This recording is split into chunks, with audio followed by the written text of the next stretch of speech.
What's up, chat? What the fuck is this? Get out of there. More like Windows your mother.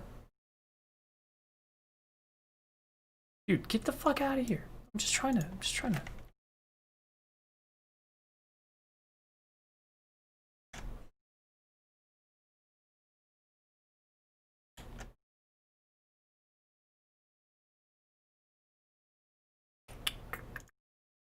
What's up, chat? Give me 1 second. Let me put this out on fucking Discord.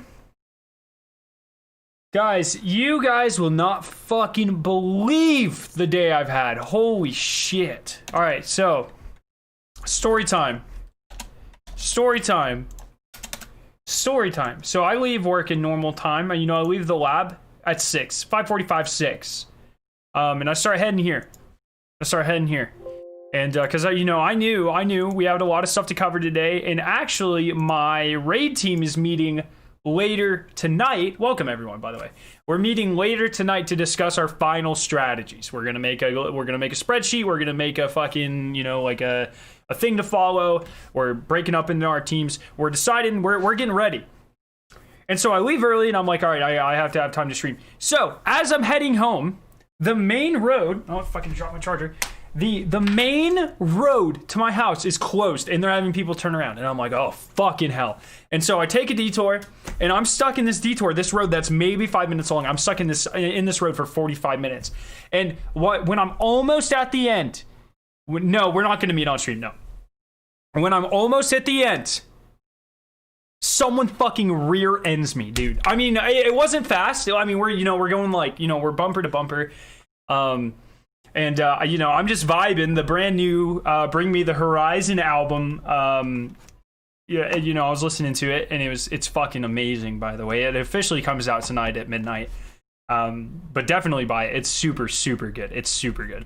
I guess technically it's an EP, but it's 9 songs. Whose releases 9 songs EPs, But yeah, so I'm just vibing, and all of a sudden this guy, bam, right in the back of me. And I make it sound, he was going maybe 8 miles per hour. Like, it was pretty slow. And so, we do the thing, and I get out. He's like, look, I live right up here. And so we drive, it was literally the next left turn was his house. And so we're fucking there, and I was like, look, dude, I don't have time for this. So I just got his information. I took pictures of all the damage and stuff. And so I think there's a statute where, I don't know, I don't care. But there was barely any damage. There's a small little dent. But this guy, guys, let me fucking tell you. Yeah, my car's fine. There's a small dent in the fender.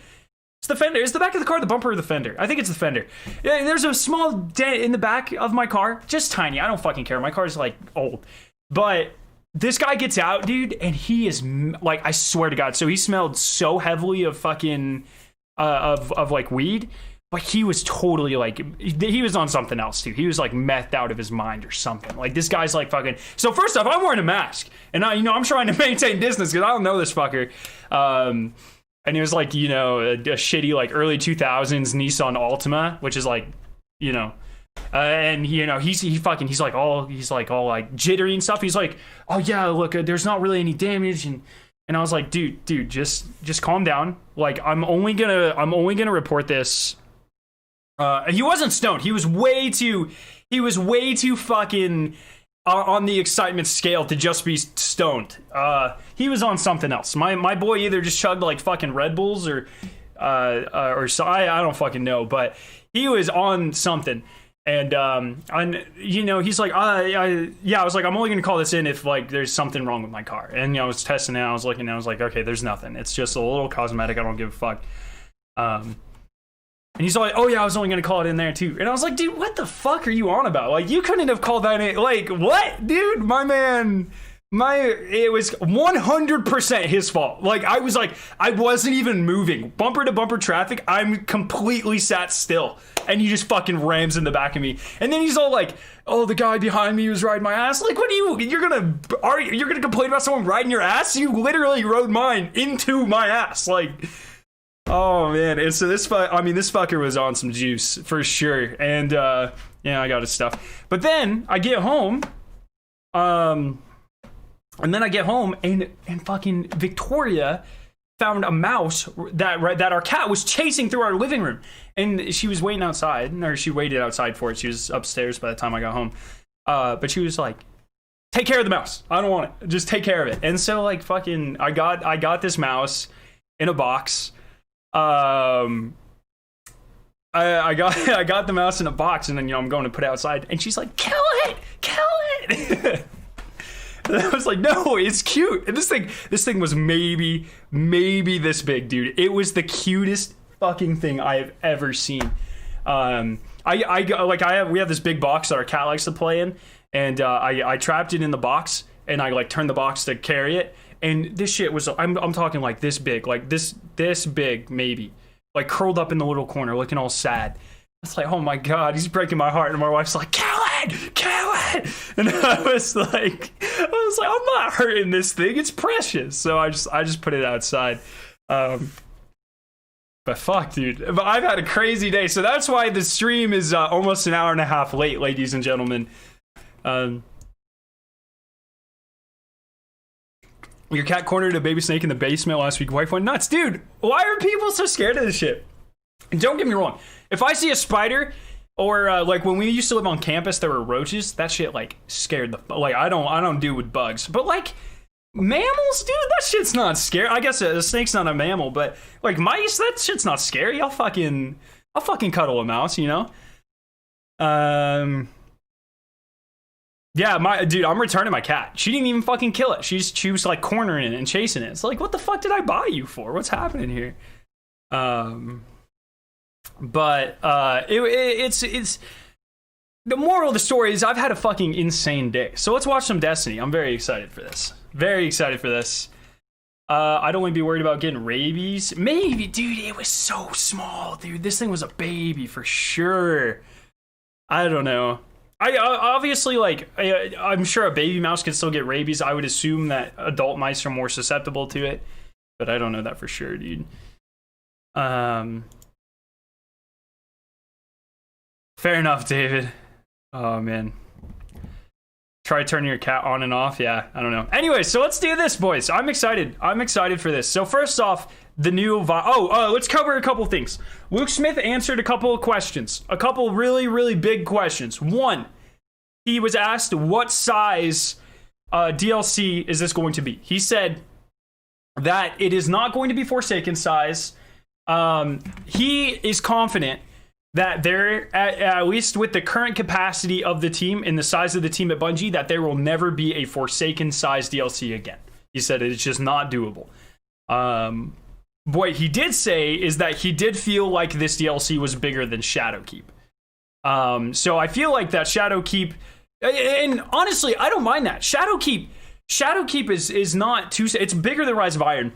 What we have seen of Beyond Light, it's taking King size, if not bigger. And we've already had this conversation where, technically Shadowkeep and Taking King are roughly the same size. I think Shadowkeep's even bigger in terms of raw content. Now, Taken King was obviously perceived as bigger because it added new subclasses. It came at the time before Taken King was a huge drought, so Taken King seemed like more content. But if you break down the numbers, Shadowkeep and Taken King are actually roughly the same size. Shadowkeep's actually a little larger in terms of just raw content. The big difference is Taken King had a longer campaign, I think.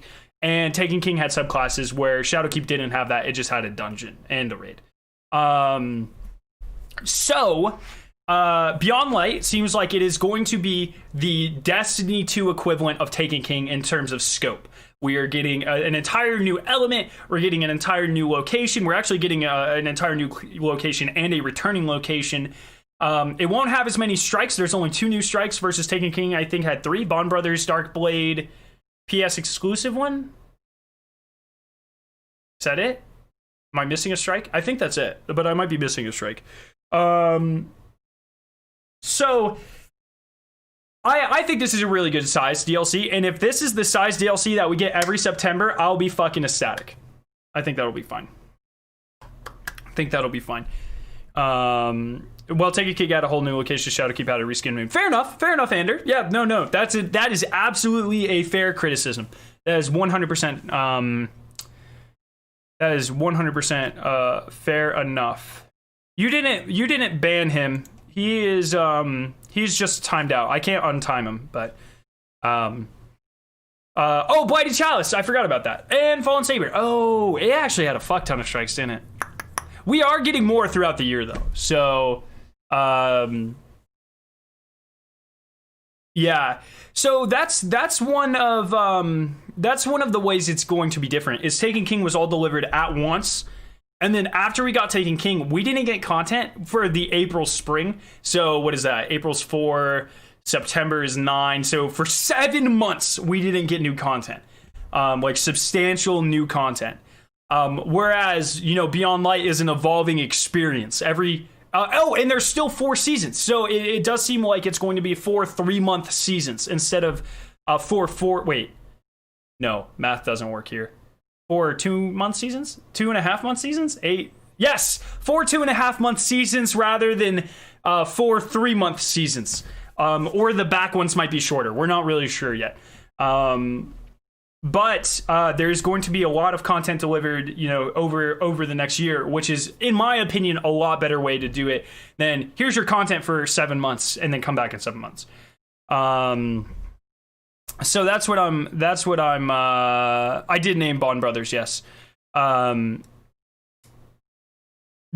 that's where I'm at with this. I think a lot of people are like, Taken King's the best, but looking at it, it's really just not. Like, I'm sorry, like, nostalgia's a bitch, and that's, you know, you can hold that opinion and that's fine, but from an objective opinion, Taken King was not the size of Forsaken. You're right, it did bring a new location. That's perfectly fine. So I would say at the end of the day, it's probably about equal with Shadowkeep in terms of raw content. And then I think Beyond Light, I think in my mind at least, is going to be bigger than the Taken King. I mean, an entire new location, which is way bigger than the Dreadnought, a new raid, new subclasses, which, you know, or a new element. So Taken King brought 3 new subclasses, but also part of the content with new subclasses is playing everything that came before. And, you know, Taken King had a lot less content to build. There was a lot less content to take. Let's say like you wanted to replay vanilla content or Dark Below or House of Wolves with the tether that was introduced. That's a lot less content than we have now building on with the new element. So Taken King also had more exotics, but they fucking sucked. Like half the exotics. This was a very common problem in Destiny 1.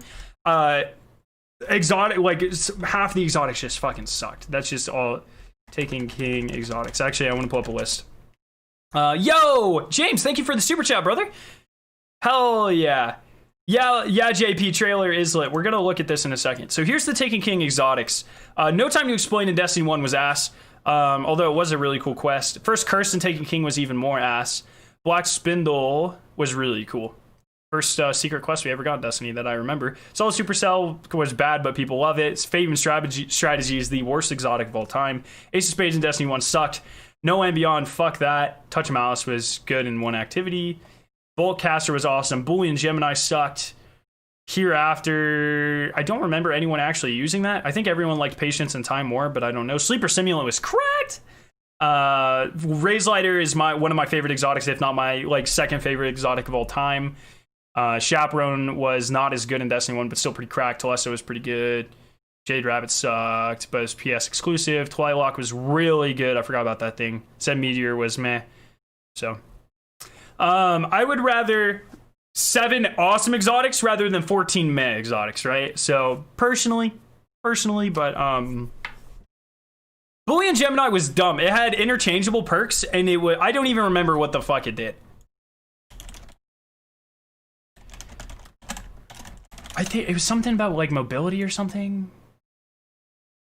Yeah, one way or another. Bonus agility on precision kills or bonus armor on non-precision kills. Get that shit out of here, dude. No one liked that. No one liked that shit. Forsaken exotics were trash. Most of them were. That's fair. David, thank you for the $5 super chat. 3090 relief fund. Should have saved the mouse for the next Destiny secret. That shit's funny. Thank you so much, brother. Hell yeah. Trash exotics from Forsaken. Oh, I was thinking of Shadowkeep when I said that. One second, let me pull up Forsaken exotics. Yeah, I didn't even blink twice at that, but I should have. You're absolutely correct. Oh, Malfeasance is kind of bad. Malfeasance is a cool concept, but it's just not. I don't think it was implemented very well. Let me check it. Forsaken. Black Talon is not very good. You have a legendary variant. It was good at the time, though, so I'll give it that. Queenbreaker was awesome at the time, immediately got nerfed to be awful. Trinity Ghoul has been bad until right now, and now it's insane. Two-Tailed Fox has never been good and will probably never be good. Wave Splitter used to be cracked, now it's ass. Wishender was like bad, and then Glitch was awesome, and now it's kind of bad again. So, when I say an exotic's bad, that means it's average or worse. So, yeah. Okay, let's watch this. Oh, no, a couple things. So, yes, this will be bigger than Shadowkeep, but not as big as Forsaken. For Transmog, you do not need to have the armor currently on you or in your vault. You can delete it. If you have discovered the armor before and you haven't unlocked in your collections, you can use it as Transmog. And then he did not say anything specific about the raid, but he is so excited for the raid. You could read it in his face. He cannot wait. Nothing wrong with average. I agree. There's nothing wrong with average, but I'm not throwing away my exotic slot on average, right? I think an average exotic is a bad exotic. You want an exotic that either does something very unique or does something that a lot of other things do, but does it a lot better. I think an exotic an exotic auto rifle that's the same as a regular auto rifle. Why? Why do I care? I don't. Transmog is not dropping with Beyond Light, but he clarified. For some comparison, what was Rise of Iron compared to Shadowkeep? Rise of Iron is probably the smallest September DLC we've ever gotten. It wasn't tiny. It was just it was the end of the game. I mean, even the raid was small. It had a raid, but it was a small raid. No new classes, no new elements, obviously. A couple secret quests, trials refresh. New location, but it was an extended location, so it wasn't really a new location, but it was. They essentially just added 2 or 3 more areas on the EDZ. We had a couple of strikes, but only one was a new strike? Only one new strike, chat? Is that right? You had the Reprise Sepic strike. You had the Ogre Eye strike. I don't know. And then what was the third? I think there's a third strike, but I don't remember. Tylenol! Oh, we should have bet on the one after. So, guys, if just for context, I won a bet against Tylenol about who could do more DPS using the Glizzy or the Izzy-Digo strategy. We were having trouble one-phasing the Garden boss, and we finally got it. But we had a bet on one run. Thank you, sir. Thank you for being a man of your word. I look forward to more bets in the future, for sure, man. But I appreciate it. Xeno's overrated. I disagree. Xeno is very effective in every facet of the game, which I think is awesome. So that I really like about Xeno. See, like Xenophage isn't the best option for anything, but it is a solid 8.5 out of 10 for every aspect of the game, which I think is incredible. That's a really good thing to have. Yo, Chris, thank you so much. The Glizzy, dude. Yo, Samir, what's up? All right, do you have a link for the Luke Smith interview? It was on the Twitch Weekly podcast. Oh, man, holy. So Bungie dropped the fact that, that Luke Smith was going to be on this podcast. They dropped it at the beginning of the podcast, and this thing was like an hour and a half long. And Luke Smith didn't appear until the back third of it. And so, like, these poor people were trying to do the podcast, and it's personally not my type of podcast. It's a very, I'm a very high energy, lots of, I don't want to call it, just like content I like to consume is very like strong personality, very high energy. And the podcast style that they were going for was very like relaxed radio host. And I'm just not a fan of that. And so I was sitting there like, doing lab work, listening to this, and my coworkers were like, what the fuck are you listening to? And I was like, dude, I'm just waiting to hear from Daddy Smith. And it was boring.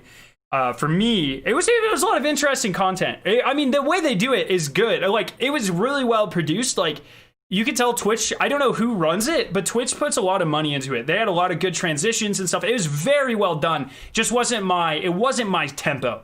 But chat was not having it, dude. Like, you can tell this podcast maybe gets like probably a couple thousand concurrent, which is really good. But they were up in the 20s and 30s of thousands concurrent, and everyone was there for Destiny 2. And so the fucking chat was just going like ding ding ding ding ding ding ding ding, or pogs, or they were spamming the Zavala thing, whether we wanted it or not. You know, just like going in chat. And these people, you could tell they were so flustered, dude. I feel really bad for him, but then they kept like egging on chat. They were like, look, Luke Smith isn't until later, so behave yourselves. And it's like, I don't really know if you know how to control chat, if that's how you're talking to chat. Like, but maybe not. I don't know. Yo, Warlock King, thank you for the $2 super chat. Did you ever do the Outbreak? Dude, I did everything in Destiny 1. Absolutely, brother. Absolutely. It wasn't, like I said, it was, I don't know. But I think the mistake was putting Luke Smith at the very end. But that's just personally my... what podcast? RGH? No, RGH has a lot of energy, dude. I'm talking, it's called Twitch Weekly, I think. It was whatever Luke Smith was on today. RGH has a lot of energy. You have a lot, especially because of Rick. He's a very chaotic guy, which is a great thing. That's not an insult. And so he'll like twist it up a lot. Hey, Victoria, can you turn on the air conditioner a little bit? Yeah. Thank you. And that's just my speed, you know, and everyone needs different forms of content, and that's perfectly fine. I'm not trying to hate on them for anything they were doing, but I think it was communicated very poorly, and then they kept also dragging it on where they're like, Luke Smith is coming. Luke Smith is coming. He's not this next section, but he's coming. They wouldn't tell people exactly when he was coming, and I don't know. That left a bad taste in my mouth. But the interview was very well done. The guy they had, I forget his name, is an excellent interviewer. He was doing a really good job. Yeah, you can tell Luke was hyped for the raid. Absolutely, dude. Absolutely. So here we go. Forge and Storm. Can you guys hear this? Oh, what the fuck? Did I just click on something? Okay. We're gonna break this down as we usually do. Beyond Light kicks off the next trilogy of... Oh shit, I'm an idiot. This is a wrong one. Psych. This is the one I was like, wait a second, Mark Noseworthy wasn't in the story trailer. Sorry, my bad. The light and dark. Oh, so good. Okay, by the way, that transition, look at this. Beautiful. Ship. Oh, cinematographer guy needs a raise. Beautiful. So must we. So beautiful. The day we've been dreading has finally arrived. The darkness is here. I want a free cam mode, by the way. This is, so I can't tell if this is a cinematic shot or not. Because, like, at first glance, I was like, oh, a bunch of regular people are running away and your Guardian's going here and it's going to be a cutscene. But look, these are Guardians. They're running away like little bitches, dude. I think this is obviously like a setup shot. I don't think this is part of any cutscene or event. You can't one phase the Guardian boss anymore. We literally did it 2 days ago. So not true. Who's in charge of the raid? Who is in charge of? I forget his name. I'm a horrible content creator. The fuck is his name? Someone in chat help me. God damn it. Works at Bungie. He's got a profile picture.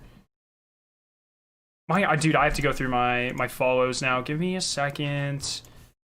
Someone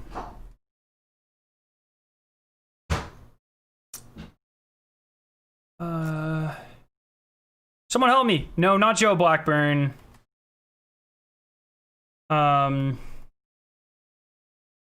Blackburn is no,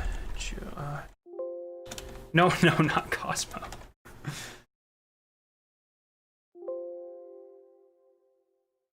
Shit, dude, what's his name? No, it's not Joe.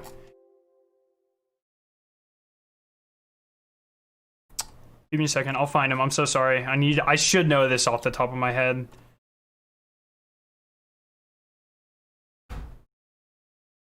It's not Obama. Oh my god, dude, where is he? No, not Pigeon. No. I follow too many people.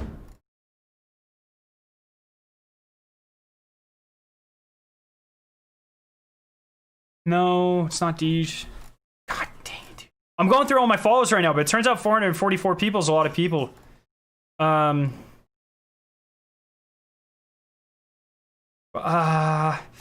It's not Daniel Ockenpog. It's not. Oh! And so Andrew Weldon, I think, does the. No, I lied. Oh, Hops. Hops does the world design. So Andrew Hops does the world design on the raids, I think. And then. Come on, Hops. What's his name? Brendan Thorne. Brendan Thorne. Oh my god, Brendan Thorne follows me! Fucking what? And I forgot his name. I'm so sorry. No, Brendan Thorne. Yeah, I believe he's in charge of the raid teams right now.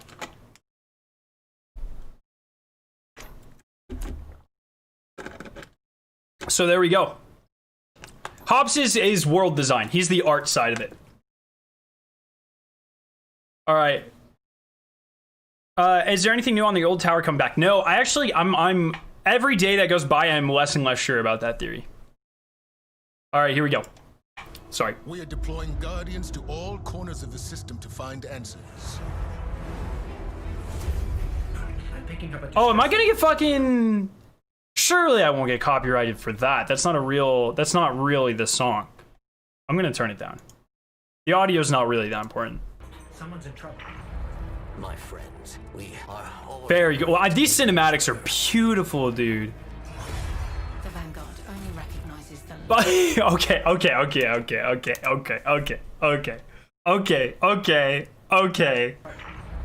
My friends, we are whole in great danger. Dude, Eris is like my new favorite. Dude, watch this. So first off, imagine me here. The Vanguard only recognizes the light. Look at that thing she does. She like, with the ball, that is the coolest thing. She's like, Vanguard only recognizes the light. that's so cool, dude. Oh. Same for the dark. Stranger has stasis. And look at this. I thought the Drifter was about to get stabbed, but he dodges it. Look at him dodge it. Stasis is just a tool. We must use it for good. This power is a gift. Oh my god, dude. Oh my god. One by one, we will rise again.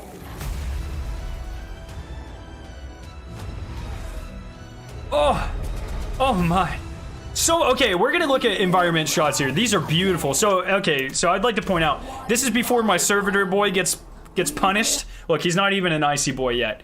My man doesn't even know what's about to hit him. Well, she is, actually. But, dude, just stay strong, buddy. You'll make it. You'll make it. Just, no one tell him. No one tell him. Oh. Oh, wait. I just noticed he's not in this clip. We will rise. These are separate clips. Look. Oh my god, deciphering. Dude, this is editing magic, dude. Look. So it shows her. With all of you. Boom. The servitor's already dead, dude. No. Look, there he is. Look what they did to my boy. Oh no. So he's already dead in that scene, and then in this scene they do some editing magic and he's still alive. And then they flip back and look, he's already dead here as well. So they're splicing these scenes out of order, dude. I shed a tear every time. Oh my. Oh yeah, I wanted to take a look at some of these environmental shots. So very cool. Just obviously an absolutely gorgeous scene here. You know, this is like the Pyramidian thing. I'm really interested how much of this is actually playable. I assume you can't walk on any of this, but we have also seen scenes of people sparrowing on what looks exactly like this. So I don't know. I never answered your question. What's your question? I'm so sorry. I'm so sorry. One second, let me...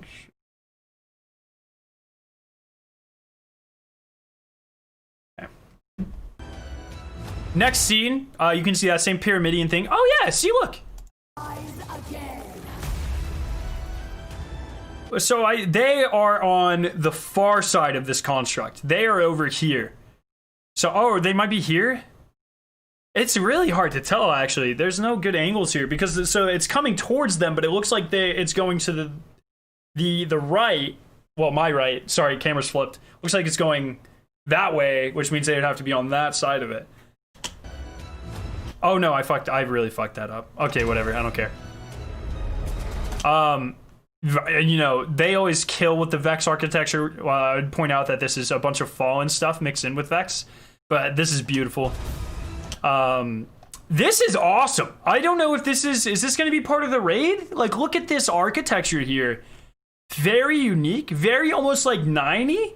This is weird because, like, you know, these are human-built settlements, but why would humans ever build anything that looked like this? Like, this is like, what the hell?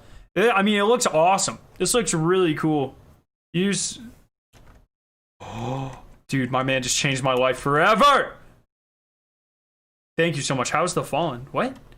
Ashby, dude. You're awesome. Thank you.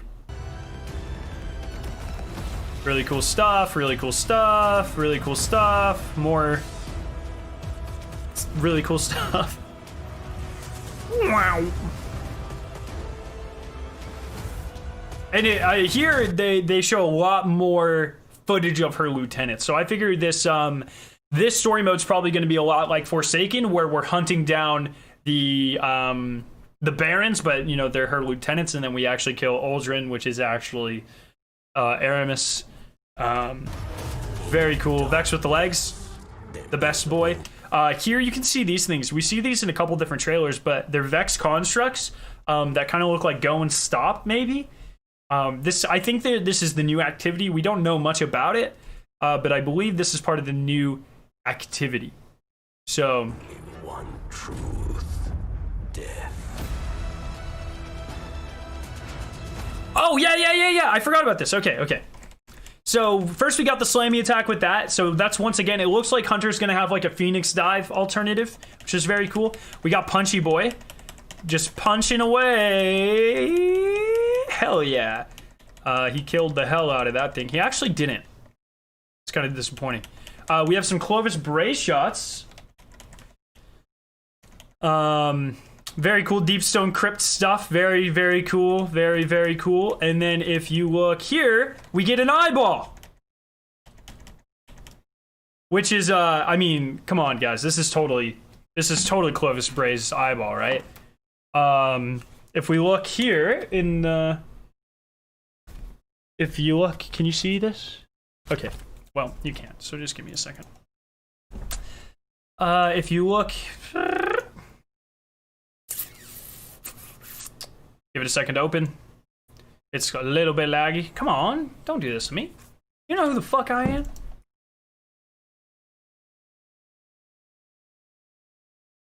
Laggy. Okay, here we go.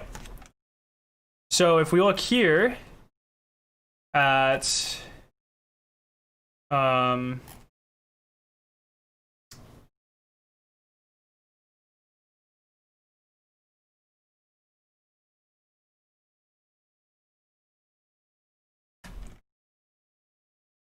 oh, this might be lagging my computer right now. I'm so sorry. Here, if we go here. What the hell? Okay. So if we look at one of the pages from the journal, sorry, you can see his eye is exactly one of these red dots. And then he has these red dots, which were in other puzzles as well. So you can tell he is definitely... this is obviously Nexo. I think it's Clovis Bray. I think it's Clovis Bray, personally, but we don't know. We have not the faintest. But I do think that this is Clovis. Very cool stuff. Oh, I just realized he was riding that shank like Yoshi, dude. Oh, my man killed that shank! Just like we kill Yoshi. Oh my god. Oh, this is really cool. Okay, I think this will be part of the raid. One second, let me count people. 1, 2, 3. They're very careful not to show more than 3 people there. I think this is going to be part of the raid. A lot of weird stuff here. So you have our tether our tether crosses here. There's some in the center here that you can see in the next one. So tether cross, tether cross, tether cross. It seems like every side has that. Very bouncy. There's confluxes in the middle here. A lot of weird stuff. A lot of really weird stuff. Look, so we have a big conflux thing. Or like a Vex cube, and then a tethery boy here. They're fighting and jumping. I think that's a raid encounter. It might be part of the strike. Might be part of the strike. I don't know.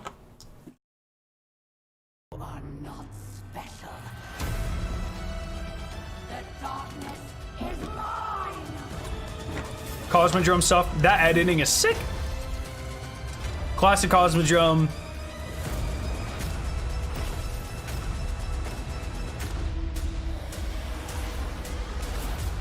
Very cool. Whoa, whoa. Hell yeah. They only ever show 3 people there, but very, very, very cool stuff. Awesome stuff. I'm so excited. I think it might be the strike. How complex it looks, I think it's a raid, but I could be wrong. So here we go. Here we go. Huge, huge changes. Literally, if you are going for Worlds First, this should change the entire way you approach the DLC. You doubt they would show a raid encounter like that? They've done it before. Look, oh no, sorry, that's actually wrong. I didn't mean to do that. So they've actually done it before. I think they do it in this trailer. Yeah, so this is the reveal trailer.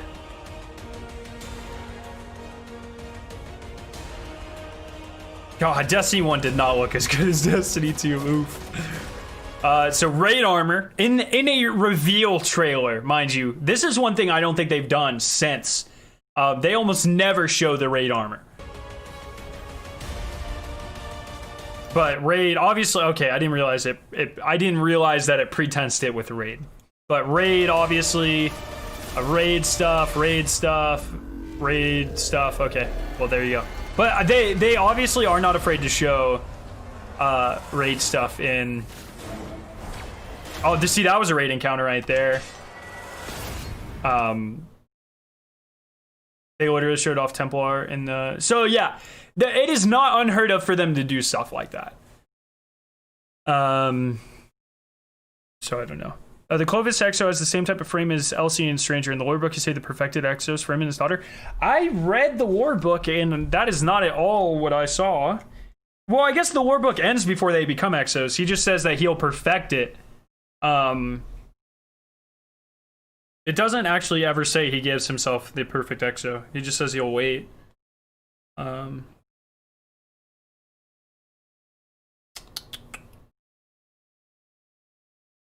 trying to first has come. He does mention it somewhere. I remember. But it doesn't. They never in this lore book. They never actually get put into Exos. Did you see the music in the Shadowkeep Launch Changer? No, dude. Really? I remember some Crown stuff in streams. I don't remember that, but possibly. There are 6 Guardians at 118 in the new trailer.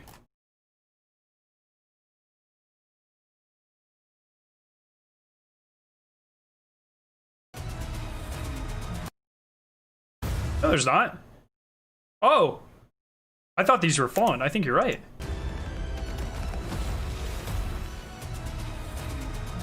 One, 2, 3, 4, 5. Why would the Deepstone Crypt what? That doesn't make any sense whatsoever.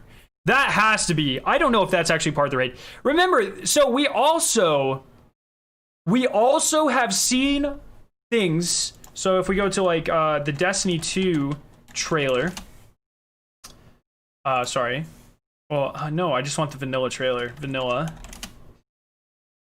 If you go to the Destiny 2 trailer,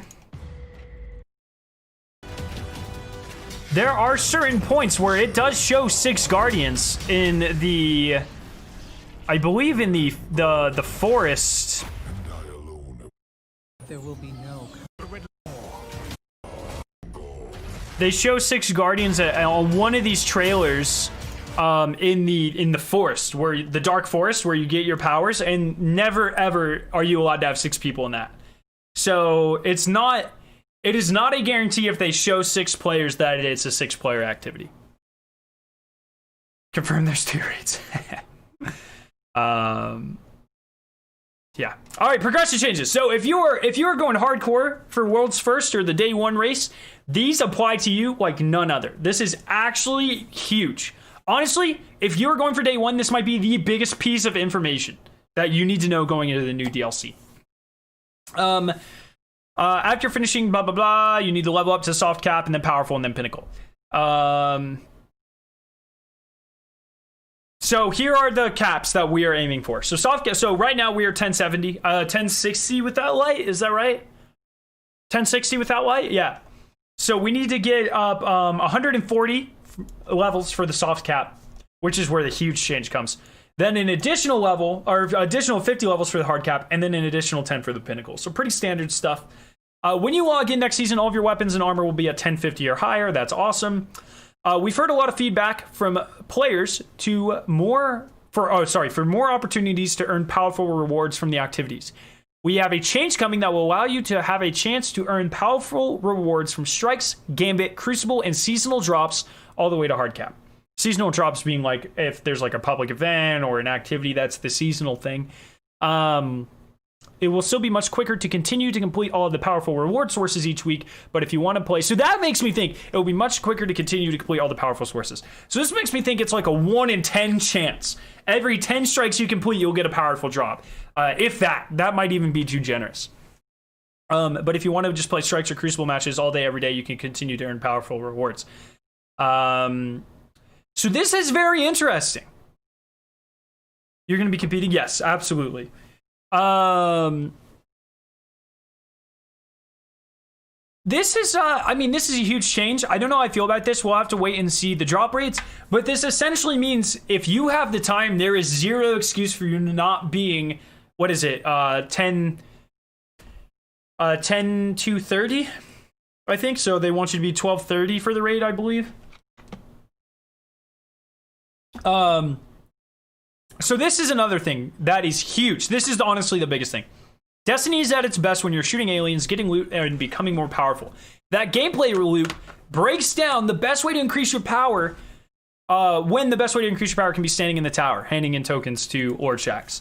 So, if you guys don't know what this means, Shadow Keep launch. Here we go. No, what? That's not me.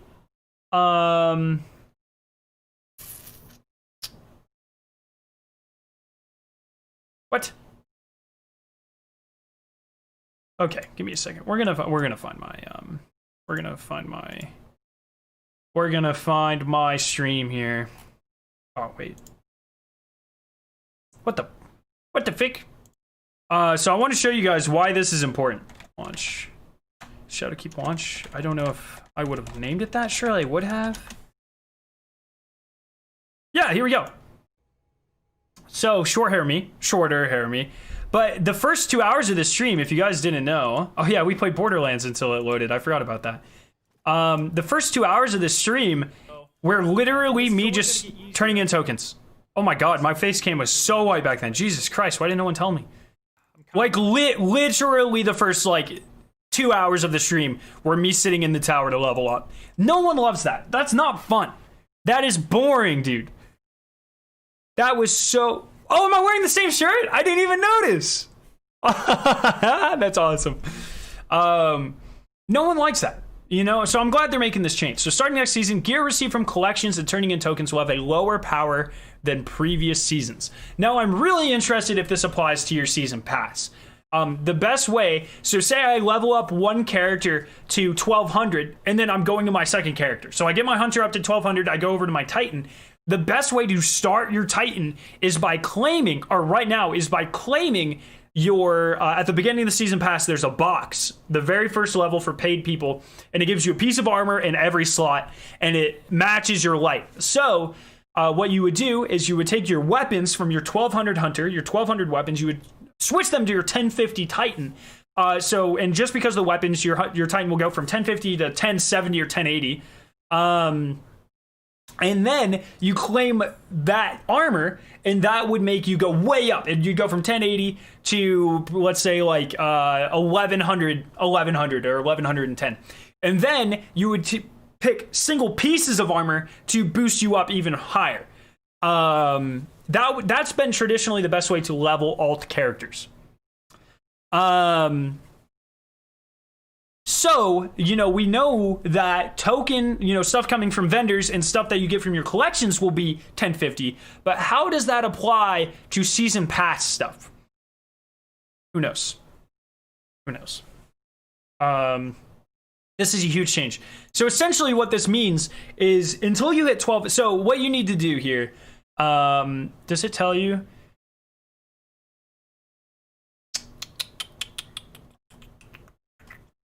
We've heard a lot of feedback from players, opportunities are in profile. Wait, I already read that. What the fuck? Yeah. Oh, I didn't realize I scrolled up like that. I'm an idiot. Okay, so essentially what this means is you'll start on character 1 and you complete the story mode and you're done with the story mode. And the story mode is good because any blues and any legendaries that you get to drop, Psy Coat Ivy, thank you for subscribing. Anything that you get to drop in the form of engrams are going to level you up towards that soft cap. And that's really important because you want to hit that soft cap before you do any powerfuls. None at all. No exotic quests, no turning in bounties, none of it. And so what you're going to have to do is we're talking about this with my team tonight, but what I'm assuming the best way is going to be is to complete the story mode, pray to Orange Jesus that you are close to 1200, and then until you hit 1200, grind things like public events. You don't want to touch Crucible because you don't want that powerful drop. You don't want to touch Strikes or Gambit. You don't want those powerful drops. You're literally going to have to be in patrol, and you're going to want to literally grind out blues and legendary drops until you hit 1200. It's going to be a little tedious. It's going to be boring, but honestly, that's going to be the best way. Look on Twitter, it's going to be Clovis. Yeah, I know it's going to be Clovis. We just broke it down. You just send me a picture of the eye or something. We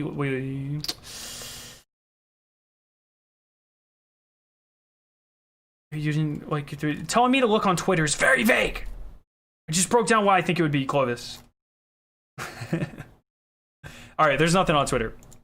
Oh, here we go. Yeah, you just sent me, we literally just looked at that on stream, not even 4 seconds ago. Don't want to touch Gambit, period. Thank you, Forcer. So that's what's gonna... That's what's gonna happen with that grind. So you're gonna want to start on your first character, complete story mode, grind to soft cap, which is probably just spend a fuck ton of time in patrol. Oh, also, maybe not just patrol, maybe the new activity. Whatever that is, if that's a patrol activity, if it's something like escalation protocol, that'll be a really good way to level up too, presumably. So finish story mode, do all that, get as high as you can, grind out patrol, public events in the new activity until you're 1200. Yo, Apocalypse, thank you so much for subscribing. And then you can start all of your powerfuls and then your pinnacles. So that's how we're gonna do it.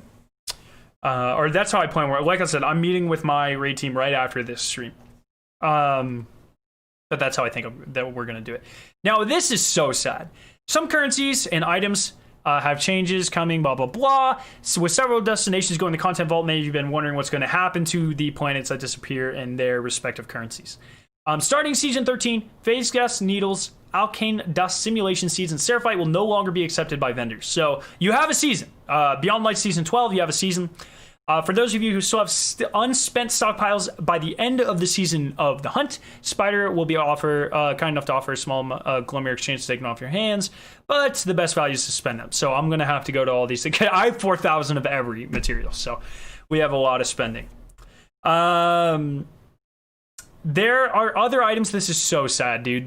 And I want to open my dim for this so you guys realize how sad this really is. There are other items that will be removed from your inventory. Faction tokens. Expired ramen coupons. So let's look at all of these. Oh no.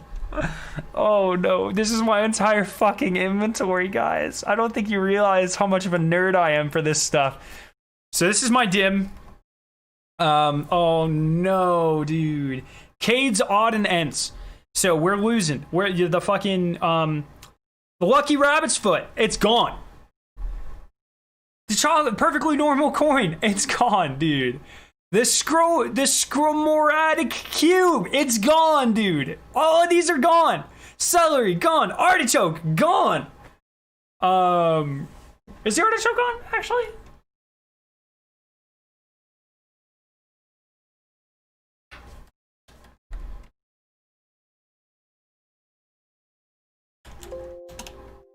Artichoke's fine. Artichoke's staying, baby. Is celery actually good? Celery's good, baby. Our vegetables are safe. Woo.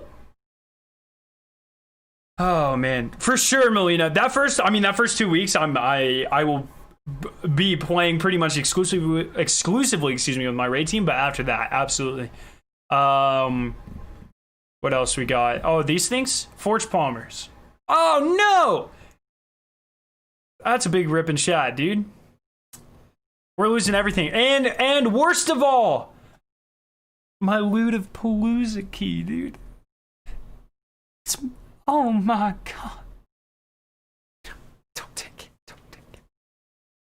Oh man, so that's a big, all around, just a big freaking bummer. Hopefully they get added to the the miscellaneous tab, but I fucking doubt it. But we'll see. That'd be awesome. Bounties, blah blah blah. One of the plans, they're making bounties so you don't have to pick them up, pretty much. Season pass. This is a change I absolutely hate. I want this to be made clear. This is a bad change. I don't know why. Like, Bungie can do everything perfect, and then when it comes to Eververse and Bright Dust, they continually do things that don't respect player investment. But essentially what they did, so your season pass now offers Bright Dust. So your free path has 7,500. Your season pass has 3,000, so you get 10,500 total. Your weekly now only reward 100, down from 250, I think. And so essentially you earn, like, I think it's something like 3,000 or 4,000 less Bright Dust per season now. And it's kind of a spin in the face. I'm just kind of, I just stop. Like, it's cool. We get a lot of Bright Dust here that we don't have to work for, which is nice. But why hurt the players who want to work for it? That literally doesn't help or hurt anything. So that really sucks. But essentially, all of you players that never do weekly bounties, you get free Bright Dust now. For all of hardcore players, which when I'm not bounty stalking, I do every weekly. I don't, so that really sucks. Spider changes things. He will no longer be selling legendary shards. Oh, actually, I lied. I hate this too. In place of legendary shard exchange, Spider is now selling enhancement prisms. Not ascendant shards, enhancement prisms. I have 200 of these. These highly valued items come at a cost 400 legendary shards. Like, say, motherfucker, what?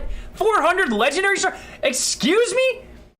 They think Bungie is telling me right now that they think the time investment for one of these things is worth 400. Do you know how long 400 that is like 120 dismantled armor pieces and weapons. Okay, I just want everyone to comprehend how many that is. Okay, do you know how easy it is to get an enhancement prism? You run one Grandmaster Nightfall, a single one, and I think you're guaranteed 2, maybe even more than that. Maybe even more than that. When the double loot drops were happening, for Lake of Shadows, we would run a single strike and you would get 8 or 9 of them. I'm talking like they were. You're telling me that you think a single Grandmaster Nightfall is worth what's 3,200 legendary shards? Excuse me, what? Who? How? What is this?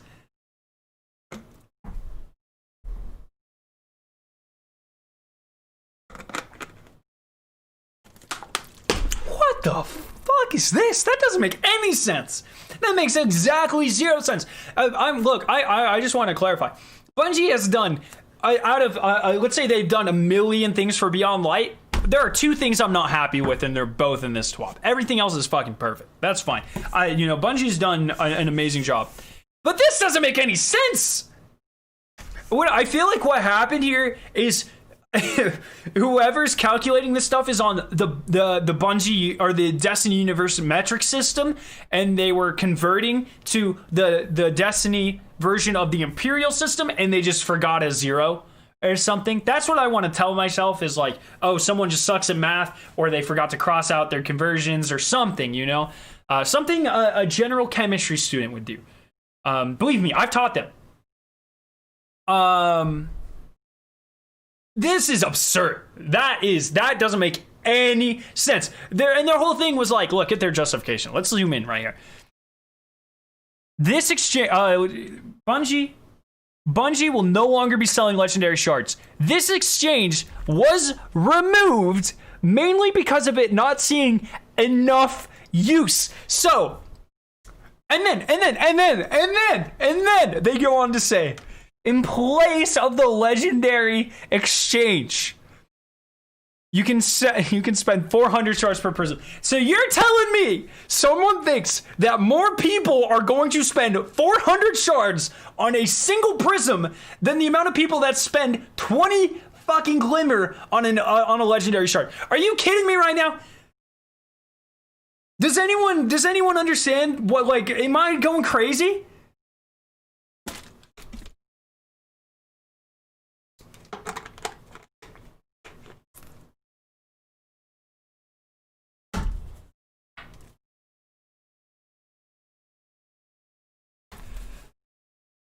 I don't know. We're going to leave it at that. That makes exactly 0 sense. That makes exactly 0 sense. Honestly, that makes exactly 0 sense. I like if I what the fuck is happening? I don't know.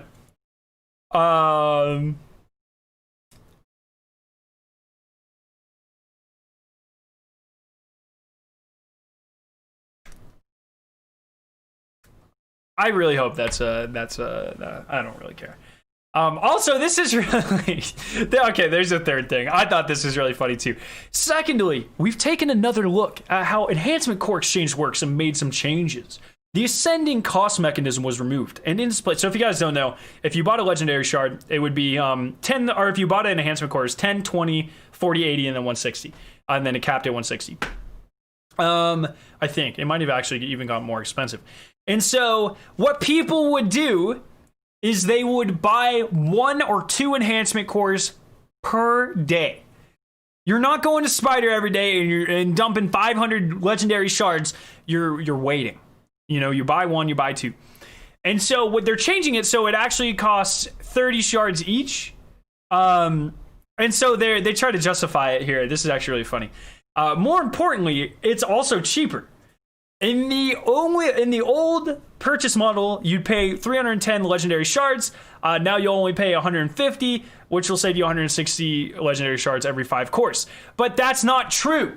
That is 100% not true, because people would buy 1 core a day for 5 days. And so let's do some math. 5 days for 1 core a day, that's 5 cores. And because you're doing it on separate days, you're doing it each for 10 legendary shards. That is 50 legendary shards, which in fact is 100 shards cheaper than what they charge now. So like, this is like, if Bungie, like, obviously that's why Bungie changed it. People were abusing this system. People were abusing this system. And that is fine. If Bungie wants to come out and say, people were abusing the system, so we're changing it, that's fine. But this, I really have a problem when this is in life. Like my coworkers do this, my students do this. People try to justify things by making it sound nicer, and that's by using a reason that's not the actual justification. Just fucking tell me why you're doing it, okay? No one is falling for this. No one thinks that you're doing it to save us money. Everyone knows you're doing it because people were abusing the system and amassing thousands of shards. Source.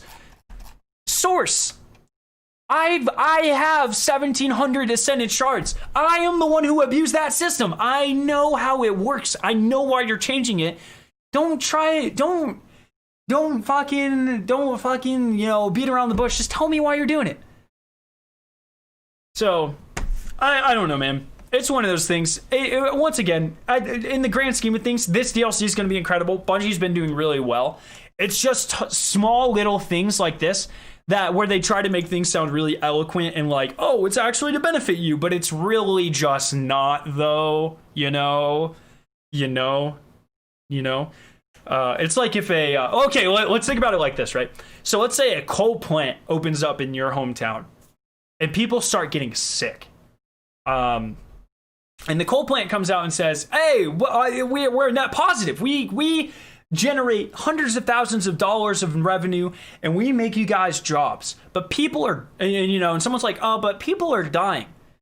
People are dying. And they're like, it's okay. It's a net positive. We are only here to benefit you.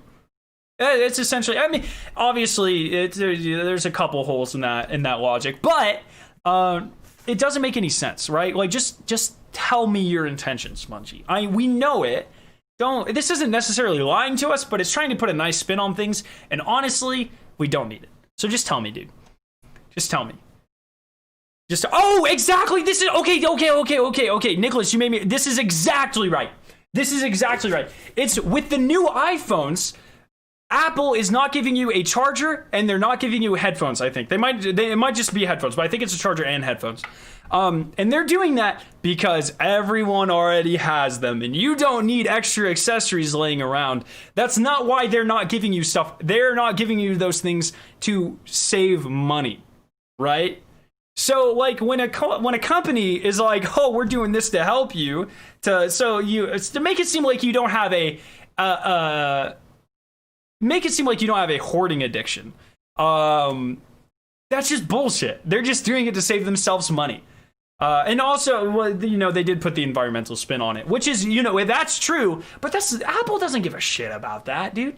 So I just want to, I just want to point that out. It's the same thing. I really dislike it. I really wish they wouldn't do that sort of stuff.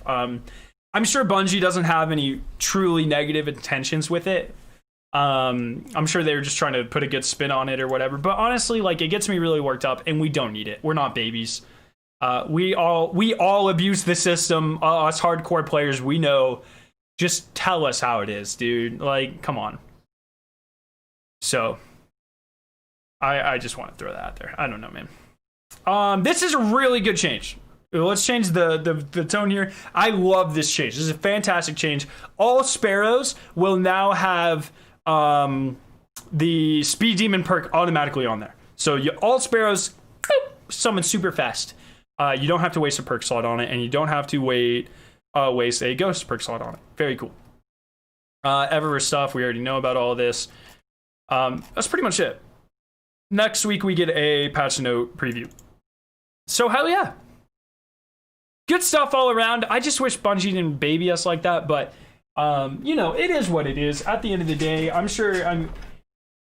know, man. I wish they didn't do that, but it is what it is. Just come out straight, like I just tell us. Just saying, like, hey, look, you fuckers are doing too much stuff.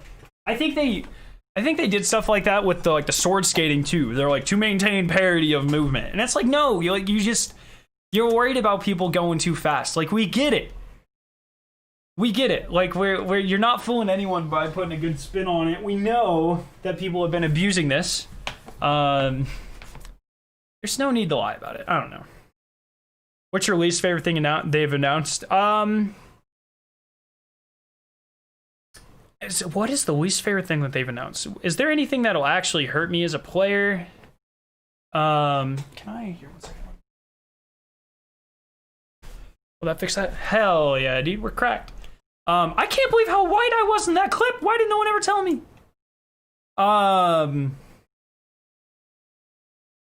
Use the key? No, right now. We'll use the key our final day. I like that idea. Has there been any change that negatively affects me, like in a real way, chat? I don't think so. Honestly, I don't necessarily have a least favorite change. No,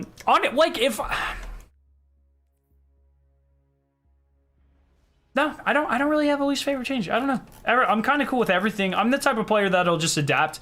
You know, if they change how the powerful system works, if they change how the soft cap system works or something like that, I'll just do what's best. I'm not gonna complain. I don't really care. I'm just gonna do what's best.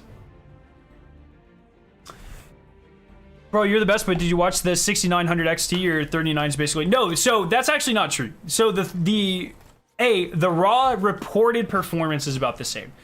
Do not draw any conclusions about video cards until we have third-party reviewers. That's a really important thing for any technology. So there's that. Another huge reason I like NVIDIA is because for my streams, they have their own software or hardware encoder. Or it's a software encoder that uses hardware called NVENC, NVENC. As far as I'm aware, AMD does not have an equivalent of that. So I would be forced to render with my CPU, which is not as efficient, does not look as good. All in and public defense. So respectfully, I completely disagree. I get where you're coming from, but from a content creator standpoint, that's just not the truth. But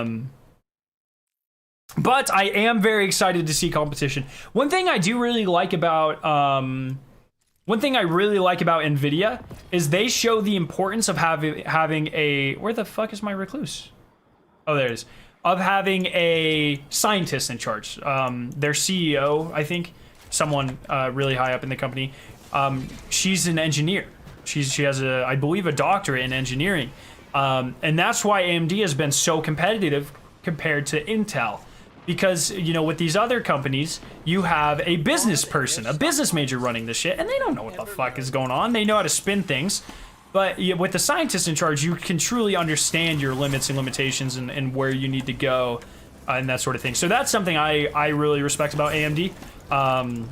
In the future, I'll probably look to support that a little bit more. I mean, I just upgraded to a 10700. I'm probably team green for GPUs until I see a strong reason not to be. But in terms of CPUs, I have no allegiance to Intel, and in fact, I kind of hate Intel. So, in the future, you know, 10700's future-proofed for 3 years or so. But in the future, when I need a new CPU, I will probably look very heavily into going Team Red. So, favorite thing they've announced, the raid. I know, the new subclasses are going to be awesome. If you mean in terms of so not counting gameplay stuff, in terms of so let's say we're excluding base DLC things. So in my favorite thing that they've announced, I can't count story, I can't count any campaign missions, I can't count raids, I can't count strikes, purely gameplay changes. I'm going to say that my favorite thing is going to be the fragments and aspect things that they're doing to the new subclasses. So making subclasses more in depth. People always said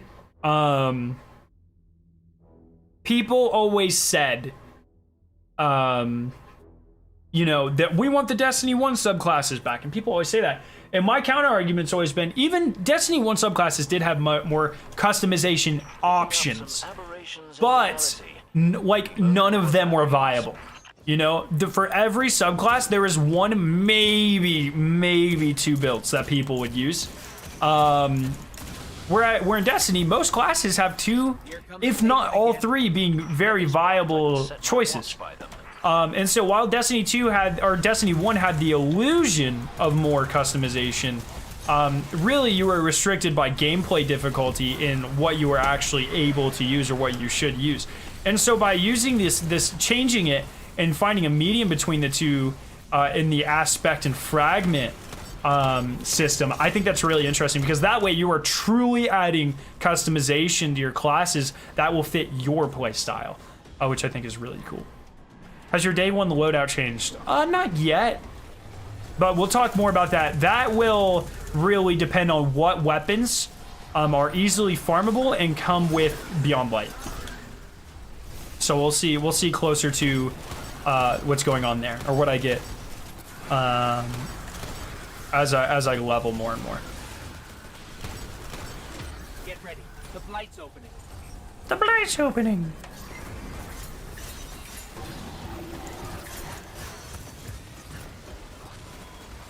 Where's my dude? Oh, am I lagging? Oh, I can fix that. I'm sorry. There we go. That should fix everything. I had shadow play on. Yes. My beat. Another taken champion down. Down and dusted indeed. And here I thought you were done surprising. Why are they deleting Cade stuff? I like collecting them. I agree, man. That's kind of sad. I really hope they put them. Best case scenario, they put them here. Oh, no, that's not right. Miscellaneous. I hope they put them here. But I'm not convinced that they would.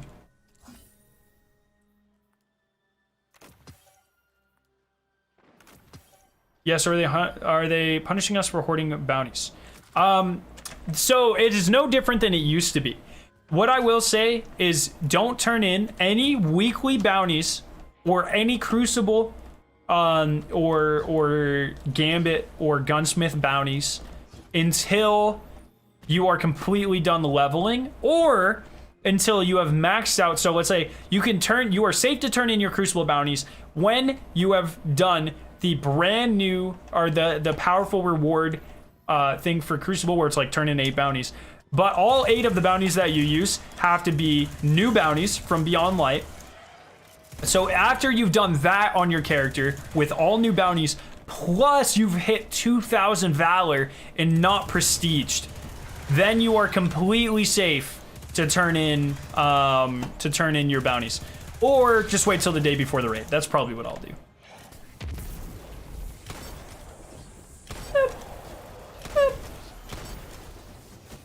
Okay.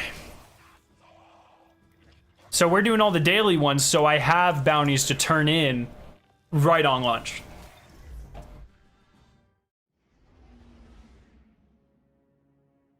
How much XP do you have saved so far? 2.5, I think.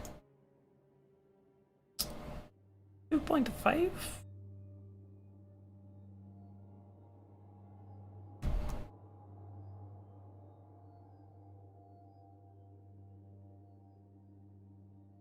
Oh, even more. I have, pretty much 2.6.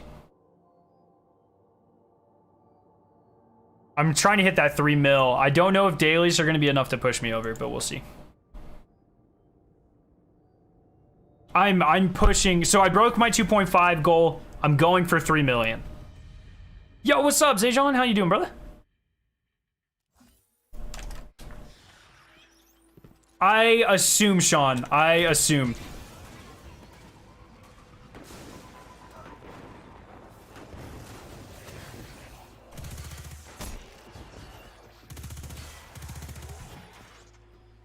So dailies turn in right away for XP. Dailies from the EDZ or Nessus or the Moon.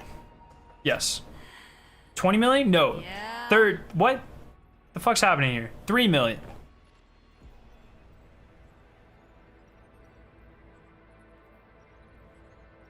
Arc kills, solar kills. Oh, well, that's real dumb.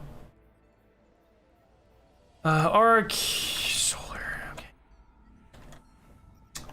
Where's the best, like, hoardy place. Really isn't one, is there? I guess I'll just do this lost sector over and over again. Or you can do Bungie clears bounties. They have already said they're not going to clear bounties.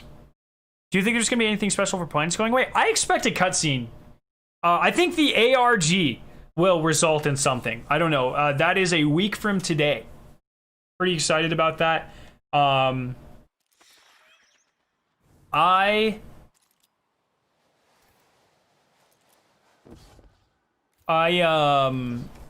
really hope if I can get out of the lab soon enough, I'm gonna come home that day early, no, a week from today, and I'm gonna try to catch the ARG on stream. I'm not really sure though.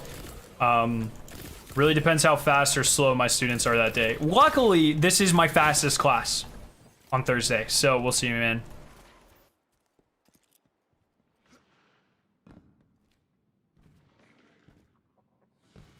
Are spider bounties good? No. Dude, hell yeah, Zajon, that's awesome, dude. Congrats. You're a teacher? I'm a grad student. I'm getting my PhD. And as part of that, I have to teach lab.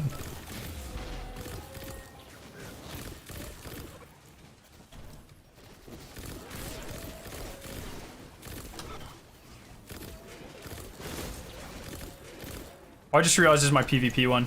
I was like, why are these guys not dying?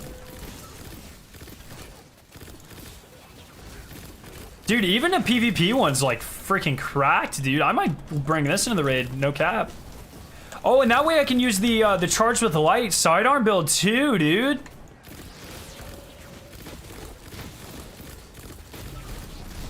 Okay.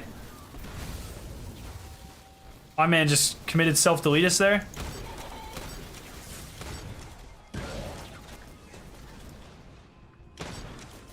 Your students know your stream? Thankfully, no. I might next week I'll be okay. I gotta go stream. Hurry up, nerd next.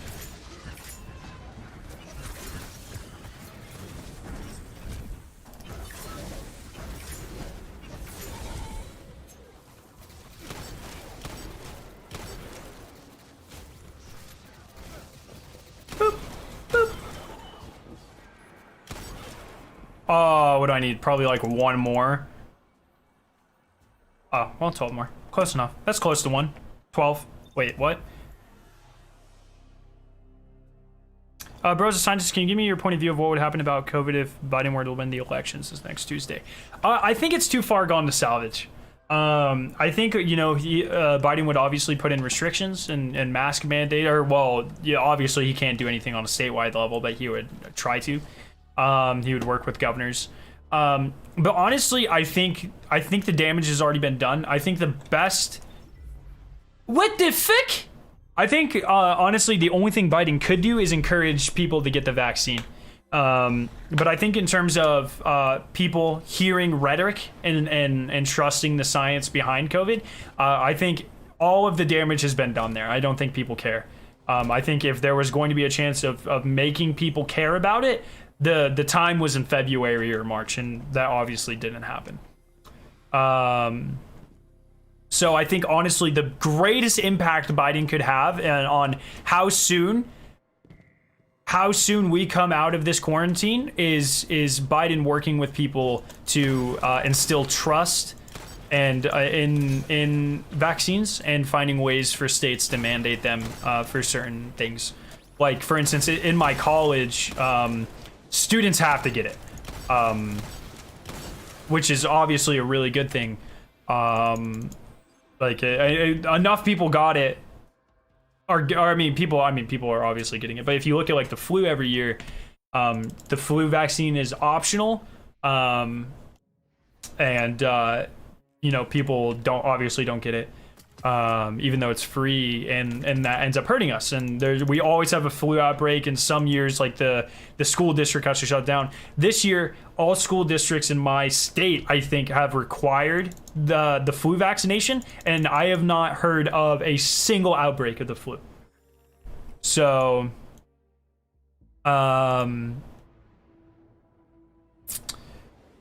Live event, I forgot. Oh yeah, it's the 31st. Wait, no, the live event's not the 31st. It's a week from today. Or the ARG is. My PhD is in polymer chemistry. What did I need here? Fallen kills and public event completions. That's what it was. So, as long as you've unlocked your artifacts, your gold to unlock bounties. That's actually false. So bounties, if you unlock the wrong ones, will negatively influence certain things. So, for instance, if you use any bounties for Crucible from last season, then your next Valor rank up will not give you powerful rewards. Or if you go to like, so I won't have this one done. So this is a good example. So Shaq says complete 8 bounties. If any of those 8 are from this season, so next season, if I go to complete this and any of the 8 I turn in are from this season, then that powerful reward will be this season's powerful drop, not last season's. So it'll have a lower cap. So that's not true at all. The fuck is ARG? That's the website thing with the collector's edition that we've been talking about. So I don't know.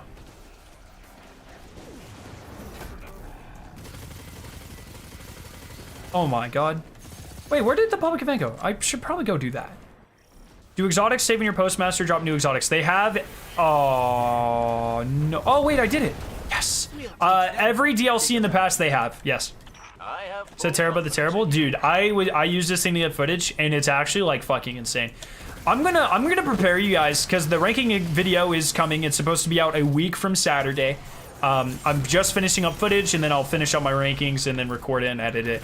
I'm on schedule to have it out. Not worried about that. I'm gonna warn you guys. I like Teraba. Are you fucking ready? Are you fucking ready? I'm gonna make so many people mad here. I personally think, as a person who's played with both weapons a lot, I think the Teraba, I genuinely think this is better than the Risk Runner. I cannot wait to see the hateful comments for that, dude.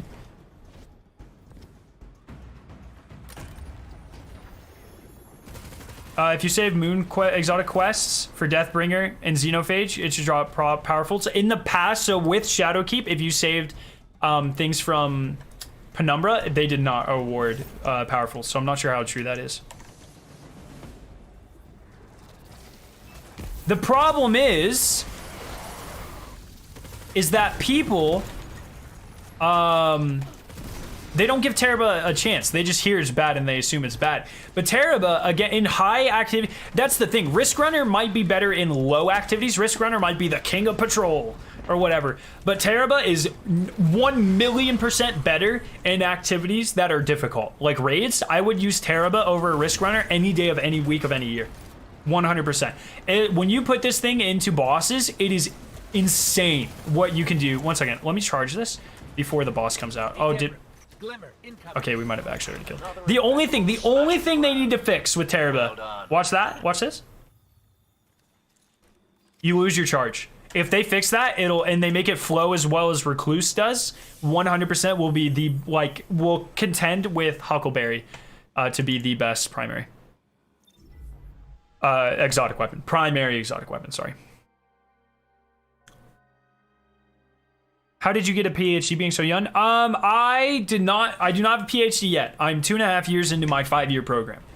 I am well on my way to get a PhD, but I am not Dr. Sparrow. I'm Mr. Sparrow for right now. In 2.5 years, I will have mine, if everything goes well. Isn't polymer chemistry a branch of medicine? No. No, polymers are polymers, like plastics are. A polymer is just an organic molecule that has many repeat units. So like this bottle is polyethylene terephthalate, many repeat units. So it's many repeat units of ethylene terephthalate. The cap is going to be many repeat units of propylene. It's polypropylene. Things like that. That's what a polymer is. A polymer just means many units, many repeat units. It's essentially a giant organic molecule. They don't have to be organic, I guess. Most of them are organic, but you can have inorganic polymers too. So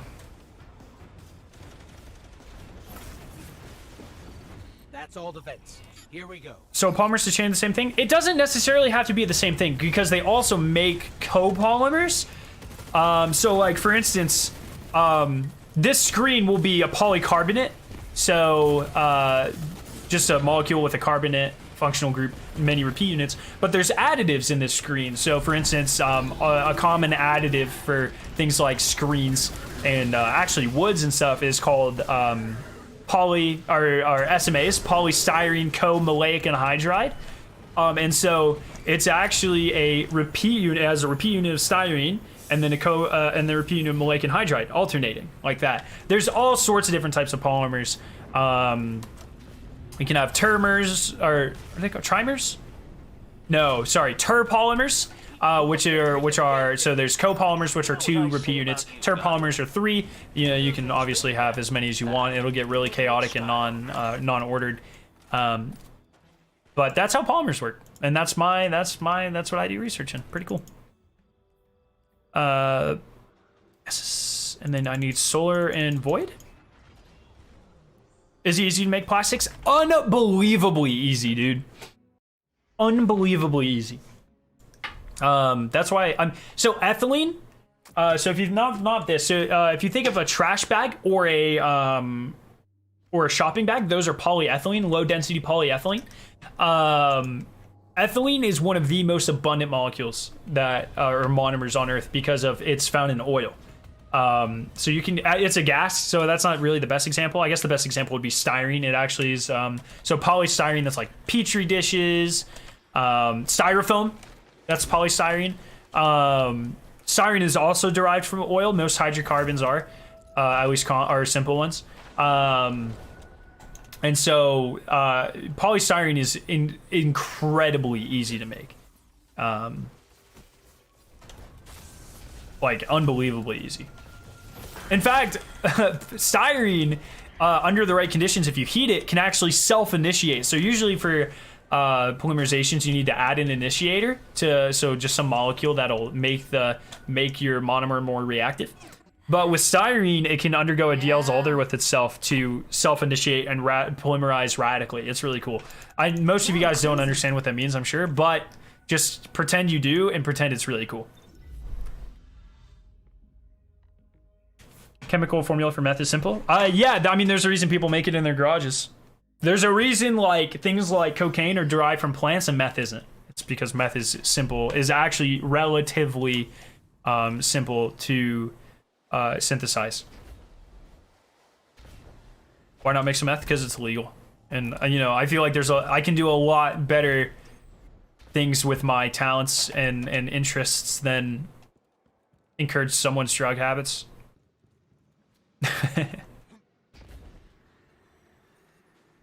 Is there a way to recycle the oil out of plastics to limit our use of fossil fuels? So I think you misunderstood me. There's not oil in our plastics. Our plastics come from oil. So like oil is just a combination of hydrocarbons. Oils tend to be longer chain, but I think so it's like regular car gas is like 6 to 9 carbon molecules, so hexanes, different isomers of hexanes, heptanes and octanes, I think, maybe even nonanes. And then like diesel's higher, so it'll be like 9 to 13, and I think like airplanes even higher than that. But like in the process of making hydrocarbons, like linear hydrocarbons, you have a lot of things form like styrene and ethylene and things with aromaticity and unsaturation and stuff. And so like you can't, there's not oil in our plastics. Our plastics literally are oil. Like, or they come from oil. That's where we get the starting materials.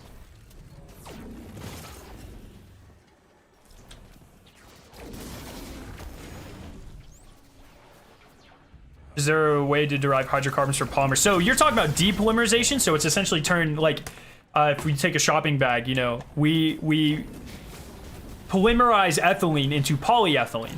Is there a way to reverse it to make ethylene again? And honestly, no. Not really. Not for a lot of things. There are some things. So like ethylene oxide, that will depolymerize. So it's a triangle, three atom. So 2 carbons on the bottom, oxygen on the top. If you polymerize that, it makes polyethylene oxide. I believe that will undergo depolymerization naturally because it's not stable. But that also means that's the reason. So think about like polylactic acid, PLA. It's what 3D printing materials are made out of. Very commonly, at least the most common ones. That will undergo depolymerization at hot temperatures and with some common enzymes, I think. And so that's why a lot of people don't like PLA cups and stuff, is because if you leave them in your car for too long, they'll start to break apart. And so it's the attractive nature of polymers that aren't reversible. That's why we like them, which is also awful for our planet. So there you go. So EDZ and Nessus bounties are good to hoard. Yes, daily EDZ, Nessus, and Moon bounties are good to go. What about ABS? So ABS is, I think, what Legos are made out of: acrylonitrile, butadiene, styrene, terpolymers. It does not break down very well, as far as I'm aware. Your best hope for polymers like that is that they're easy to reprocess. So like you recycle polyethylene, but essentially they'll just break it down and they'll make new bottles with it. Or they won't break it down, they'll melt it and make new bottles with it. I'm not sure about ABS. I would assume, because like things like Legos, I would assume that they have very good properties and they will not break down. But I don't know that for sure. I would definitely, if you're interested, I would do more research. I'm sure the Wikipedia page will tell you all you need to know about that sort of stuff. What's your way of studying efficiently? When's the last time you studied? So throughout high school, I didn't study, and throughout undergrad, I didn't really study that much. I was not the best. I'm. Oh my fucking god! Here, oh my dude, I'm gonna. You guys got me talking about fucking polymers, and here I am being an idiot, dude. I actually didn't study very much in undergrad. For organic chemistry, I did, but for most of my classes, I didn't. I've just like, I'm really good at cramming. My short-term memory is really good. But in grad school, everything changed, and so I had to essentially learn how to really study efficiently and effectively. And I found the best way for me to do it is just to write it down. So I copy the notes, and then I learn it, and I try to understand it. I do the problem sets and stuff, and then right before a test, what I'll do is I'll get all of my notes and I'll recopy all of them. And actually, that's not necessarily true. I won't do my notes. I never look. This is one thing I kind of have a problem with. I'll write down things in class and I will never look at my notes again. I'll go back if the teacher posts like PowerPoints. I'll go back and I'll recopy everything from the PowerPoint. So that way I've effectively written everything twice. And for me, that is enough to learn it. What game is this? This is Destiny 2.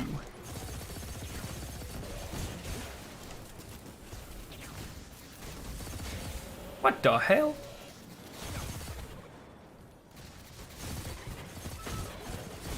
But I'm luckily at the point in my career where I don't have to take classes anymore. So I actually finished my last class I'll ever have to take last semester. I'm very excited about it. About half of weapons are about to get sunset. You can look if you are curious about what weapons are going to get sunset. You can look right here. And when you fuse it, it tells you what it'll go to. So 1060, this won't go past 1060. Power limit 1060. So that means next season when it raises past 1060, you won't be able to infuse it. So that means spare rations is getting retired. Can plastics be made to break down quicker? Yeah, so if you look at like things like polylactic acid, they naturally break down very quickly, comparatively at least. But the problem is if something breaks down quickly, it doesn't have appealing properties to be a commercial polymer. No one wants a shopping bag that'll start to dissolve when it rains, and that sort of stuff. So while it might be way better for our environment, it doesn't matter because it doesn't make money because people don't want it. And so there's this constant struggle here of scientists making something that doesn't destroy the environment, but that people who don't understand science and what they're doing won't People hate to be inconvenienced, especially when they don't understand why they need to be inconvenienced. So if people don't understand microplastics in the environment, and if people don't understand litter, and if people don't understand, you know, limiting resources for all of the monomers for these things, if people don't understand or they don't care, it doesn't matter. You know, if it's inconvenient at all, then fuck it, you know? And so that's where my job comes in and Science's jobs comes in. It's finding a polymer or a system of polymers that can effectively make a good commercial product that can decompose at will under specific conditions that doesn't inconvenience customers. That's honestly like the interface of being environmentally friendly and being a polymer chemist. Kitty cat, what are you doing? Look at this cute little fat lard. Say hi to chat. No, meow. Yeah, it's good kitty. Cute little kitty cat. Cat cam, cat cam. I need a cat cam. I know.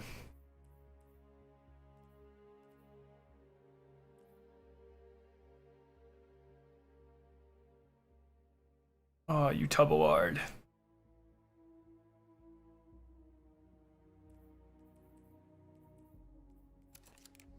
Cat cam, cat cam. Hey, what the hell was that? She just pushes shit over. Why you gotta be?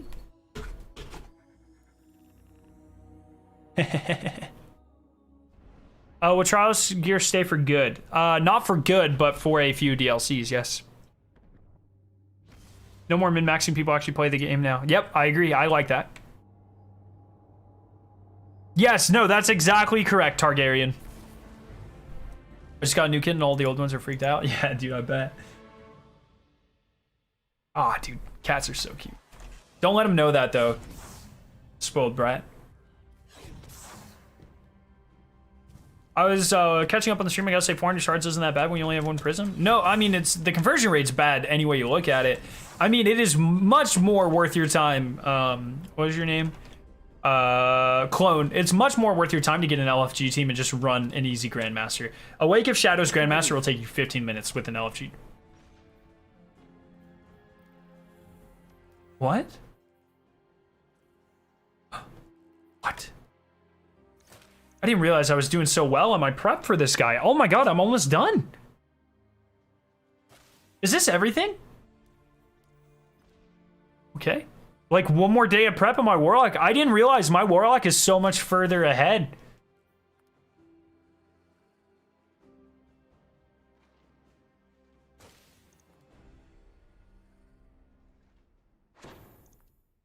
Why isn't it possible to synthesize polymer from our air since it contains CO2 and H2O, so lack of concentration or CO2 doesn't react well?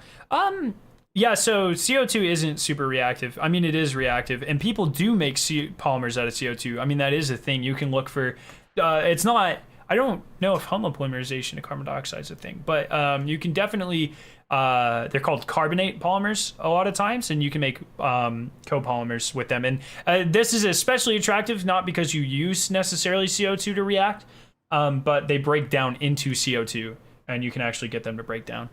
That is not my area of expertise by any means, though. Why are you hoarding game prime bounties? That's why this character is so much further ahead. Thank you. Thank you.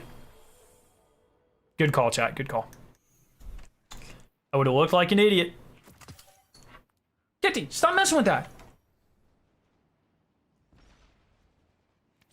Do be careful with that. Public Works, yes. Public event. Dude, this one's always up. Yo, what's up, Red? How you doing, brother?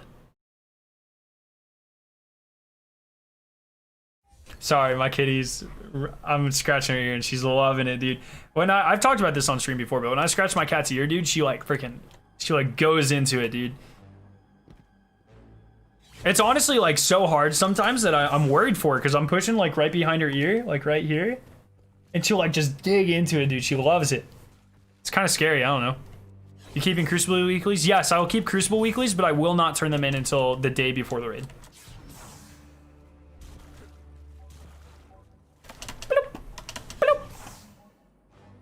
Man, I wish Blink was better. Yo, what's up, Mateo?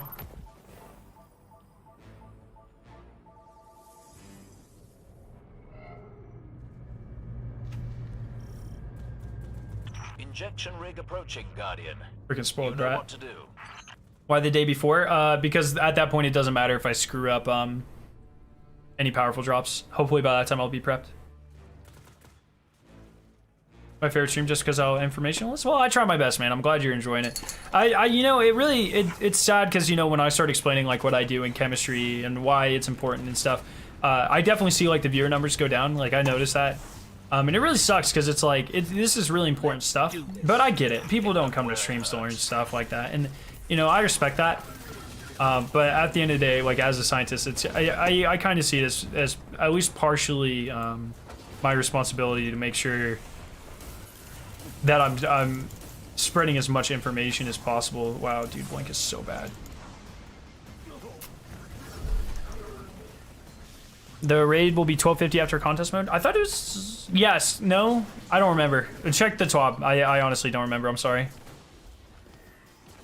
If Destiny ends at Lightfall, it won't. It will not end at Lightfall. But what other games do you have in mind that you'll play at the time? Oh, dude, I don't know. That's 2 years away. We don't even know what games will be out in 2 years. You know.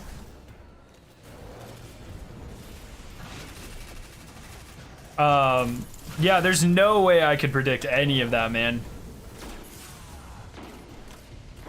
But it also won't be the end of Lightfall, so I'm not too concerned. Should I bother trying for the Platinum Starlink? Dude, if you do, you better go fast, brother. Oh, man. I didn't realize. Oh, I guess it doesn't matter if we do a heroic or not. The grinder in me has to do a heroic, though, you know? Oh, burst! Oh, dude, I'm so fucked.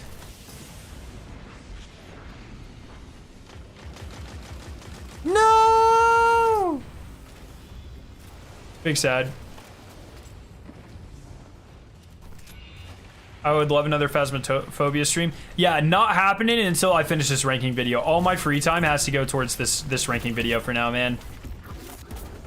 Are you interested in astronomy? Oh yeah, dude. I love astronomy.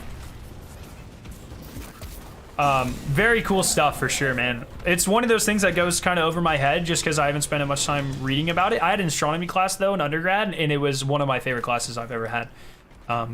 Very awesome subject matter. Fucking love it. Oh, dude, my cat is like fucking clawing my thumb. It hurts.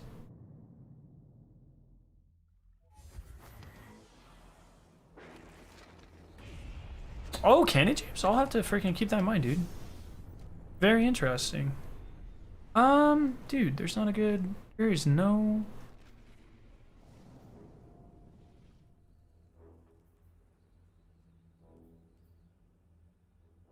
Oh, have I killed all my Fallen yet? What? Oh, yeah, I guess that makes sense. I really hate this one, so I think I'm going to be doing that Outskirts one. I don't really, I don't really main class, to be honest. Ever play Anthem? I did play Anthem. I've not played Anthem since, like, the second week. But I will say that redesign looks real good. At this point, though, I don't understand why they're not just reinvesting in an Anthem 2. I don't know. I do not know. It looks really good, but on this, I can't help but think that it's just going to be dead on arrival, dude. Like, they're trying to pull a No Man's Sky, but I don't know. If it happens, when do you think the other class will get reworked, like Stasis? Dude, I think that's down the road. I don't know if you could count on that. That's a lot of work, you know? But maybe. I'm a 10th grader looking for a career in zoological science. I just want to say I really enjoy and appreciate you talking about your job in college. It's very interesting. Oh, awesome. Yeah. Well, good luck with everything, dude. Hell yeah. That's awesome. Yeah, I try my best. I mean, I obviously find it interesting because I kind of like dedicated my life to it. But it's always really gratifying when other people, you know, learn something too. Yeah, I can't help but think Serenity, even if it does get developed and it's much better, I don't know if people are gonna play it. I just don't know. What the fuck?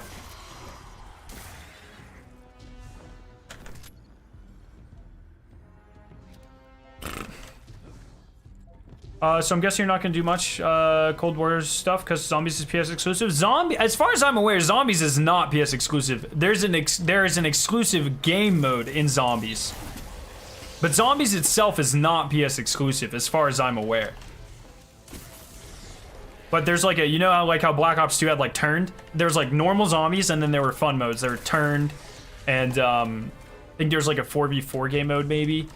A jailbreak or something. I forget exactly what it's called. That stuff is going to be exclusive. Yeah, the horde mode, there you go. But the regular zombies mode is what I'm most interested in, and that is not PS exclusive. So as long as the maps are not PS exclusive, I will absolutely be playing it. Obviously, the first map is gonna be kind of rough. It just depends how it overlaps with Destiny. I don't know, man.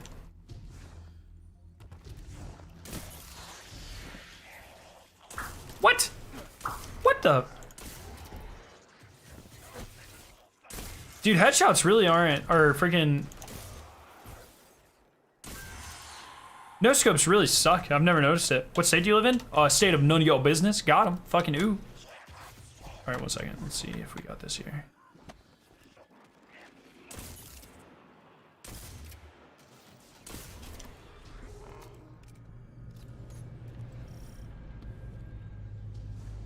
I'm keeping all weeklies for Crucible, Strikes, Gambit, Moon, Gunsmith. And I'm keeping dailies from Nessus, EDZ, and Moon if I need them. Oh, hell yeah. Keep them hungry.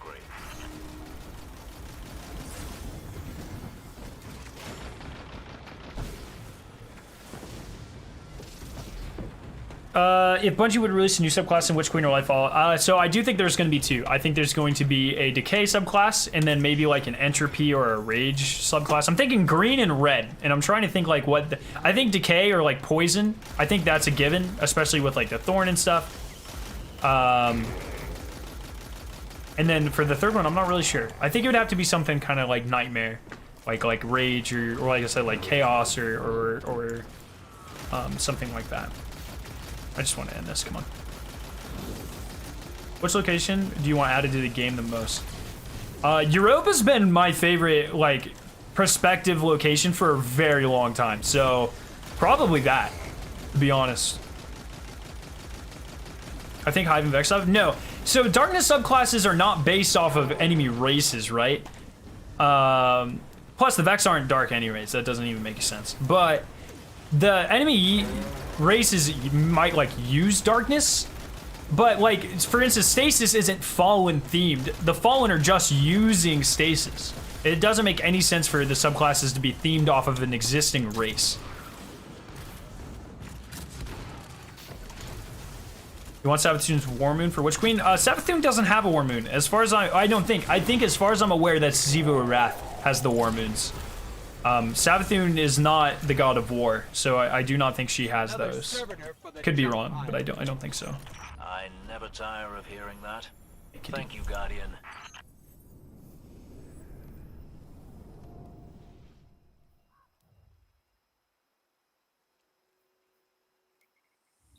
Console exclusive suck as a concept. Hard agree. Anti-consumer, real dumb. Company needs to stop doing it before people get pissed. But that's just my 2 cents.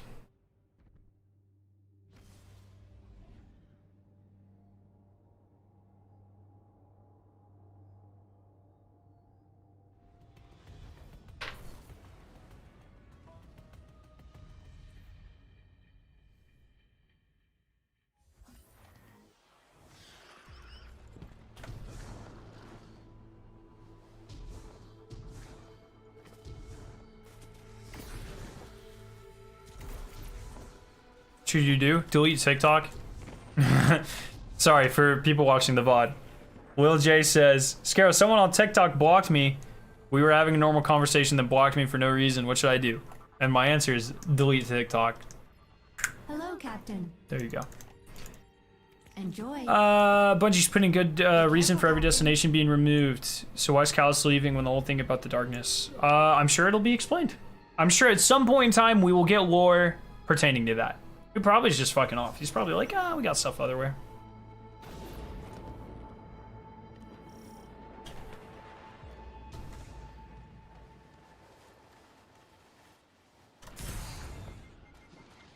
Whee. Alrighty.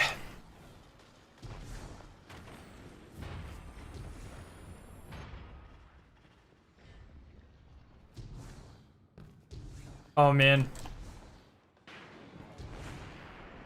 I wonder if the darkness would give Eris and Stranger Thing to be revived. That's a really interesting question. I doubt it, but maybe.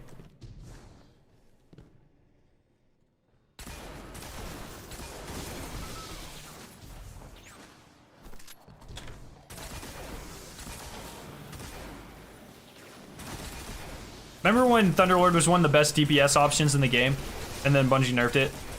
Do you remember when Bungie keeps making heavy weapons for crowd control and no one uses power weapons for crowd control? I really wish they would stop doing that. I'm not wasting my heavy on something that's not DPS, you know? No one does that. No one wants to do that. Oh, I probably shouldn't have done that. Yo, what's up, Call Me James? How you doing? Love your face.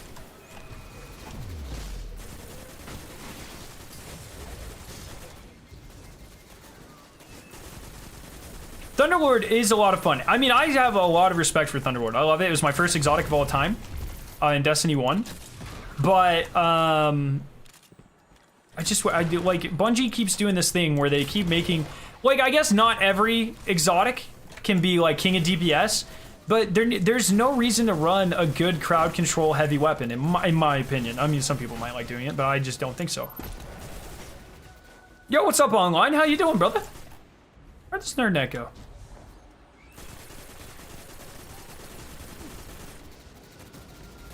You did.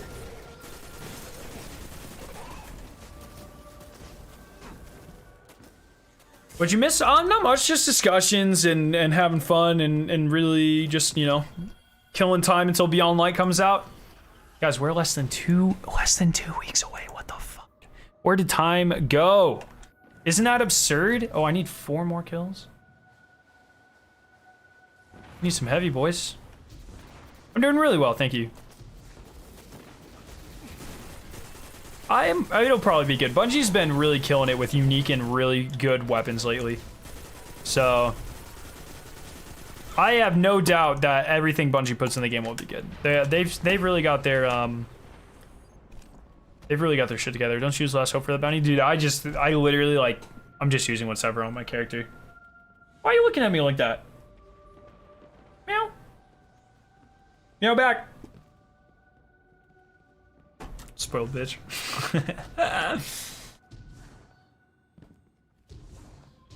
I like how Thunderlord looks. I don't like sissy weapons. SMGs. Dude, Recluse will... dude, honestly, Recluse would probably beat out Thunderlord like any day of the week. Beyond Light launches next... So, 2 weeks from 2 days ago. So, 12 days from now. November 10th. I don't know why I'm telling you this in the most convoluted, dumb way I could. But, November 10th. I apologize for whatever the hell that was.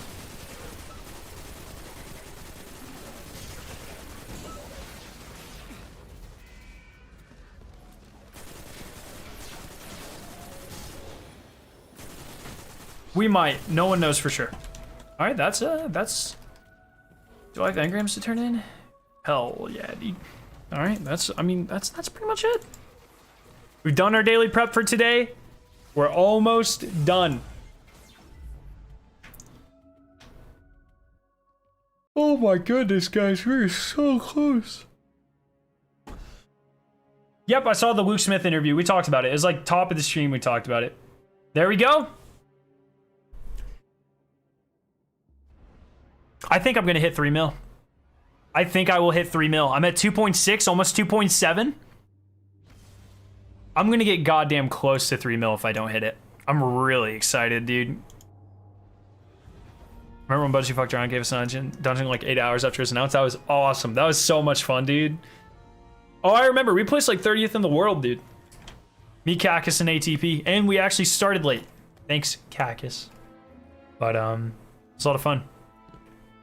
General thoughts? Good stuff. I wish Bungie was more straightforward with reasons, but at the end of the day, pretty good. Any word on transmogging? Yes, you don't need the armor in your inventory or in your vault. You can delete it. As long as it's unlocked in your collections, you are good to go. 3 million what? XP.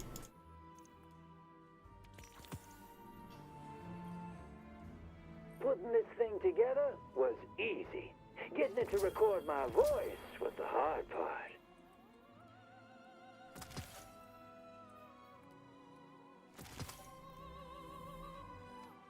Okay. What's transmog? Transmog's like if anything was universal ornament. If I can make this helmet look like any other, so not just universal ornaments, but like literally any other armor piece in the entire game. That's what transmog is. Love the streams, dude. Thank you, man. Appreciate that. What can I do for you, Warlock? Nice. All right, chat. That is where we're gonna call it today. Nice 2-hour stream. Good stuff. Good stuff. A lot of this weekend is going to be going towards finishing my ranking. So that's priority. I don't know if there will be a stream. I'll probably do a video or something. We'll see. But pretty much all my time at this point in time is going towards finishing that. Because I've promised it. And I want to make sure that you guys get it next Saturday. So I'm going to do that, man. Yeah. Stream tomorrow? Probably not. We'll see. Scarrow, serious question. What do you think will happen in Return Volume? Another World's First or casual? I'm not sure. Probably no World's First, but I don't know. But hell yeah. Hell yeah. All right, I'm going to bed. No, I'm not. I'm going to go eat, and then I'm going to go talk with my raid team. I might make like a video on like the best way to prep. Or not prep, but like what you should do day of. I don't know. We'll see. Anyways. Yeah, awesome stream, guys. Thank you for any new members we got. I don't know if we got any new mother chickens, but that is the best way to support the channel. So if anyone was, thank you so much. All the donations, love your faces, and most importantly, all the viewers just hanging out, having a good time. Yeah, you know, love it. We are so close, getting closer every second. I can't wait. It's gonna be a hell of a 2-week period. I'm very excited. So you guys have a fantastic night. I'll see you guys very soon. Go vote. Peace out. Have a good night, guys. See ya.